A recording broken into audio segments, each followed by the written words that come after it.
આજે ગુજરાતની વિધાનસભાના છેલ્લા દિવસે અતારાંકિત પ્રશ્નોની યાદી પ્રસિદ્ધ કરવામાં આવી છે, આ પીળા કાગળવાળી. મેં અતારાંકિત પ્રશ્ન એક પૂછ્યો હતો સરકારને, અને સરકારે આજે મને એનો જવાબ આપ્યો છે. આ જવાબ અતારાંકિત પ્રશ્નોની પહેલી યાદી 8મા સત્રમાં પ્રસિદ્ધ થઈ છે. બહુ જ ગંભીર ઘટના સામે આવી છે.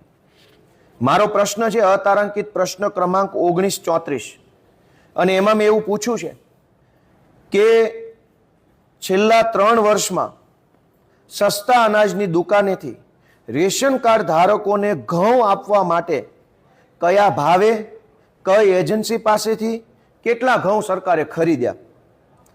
આ જે ઘઉં સરકારે ખરીદ્યા, રાજ્ય સરકારે, એ ઘઉં એની હેરફેર કરવી પડે. માનો કે રાજ્ય કક્ષાએ ખરીદી કરી હોય તો જિલ્લા કક્ષાએ અને તાલુકા કક્ષાએ મોકલવા પડે, તો એની હેરફેર એટલે કે ટ્રાન્સપોર્ટેશન કરવા માટે કેટલો ખર્ચો થયો, અને એ ઘઉંને તમે તાલુકા જિલ્લામાં પહોંચાડ્યા પછી ગ્રાહકો એટલે કે ગરીબ જે લોકો અનાજ લે છે એને વિતરણ કરવા માટે કેટલો ખર્ચો થયો. મિત્રો, અત્યંત આશ્ચર્યજનક ગંભીર આંકડાઓ સામે આવ્યા છે. 12 હાથનું ચીબડું અને 13 હાથનું બી, એટલે કે 1 ફૂટે 12 ઇંચનો ફરક પડ્યો.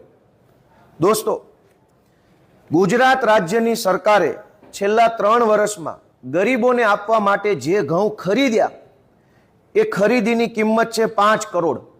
5 કરોડ રૂપિયાના ઘઉં ખરીદ્યા. પછી એ ઘઉં અલગ અલગ જિલ્લા અને તાલુકામાં પહોંચાડવા માટે 100 કરોડ અને 20 લાખનો ખર્ચો કર્યો. હવે તાલુકા જિલ્લામાં જે ઘઉં પહોંચી ગયા એ ઘઉં ગરીબ ગ્રાહકો સુધી પહોંચાડવા માટે 9 કરોડ 71 લાખનો ખર્ચો કર્યો. એટલે 5 કરોડના ઘઉં લીધા, 100 કરોડમાં એ ઘઉં તાલુકા જિલ્લામાં પહોંચાડ્યા, અને 9 કરોડના ખર્ચે એ ઘઉં ગરીબો સુધી પહોંચાડ્યા. આવું સારું કામ ગુજરાતની ભાજપની સરકારે કર્યું છે.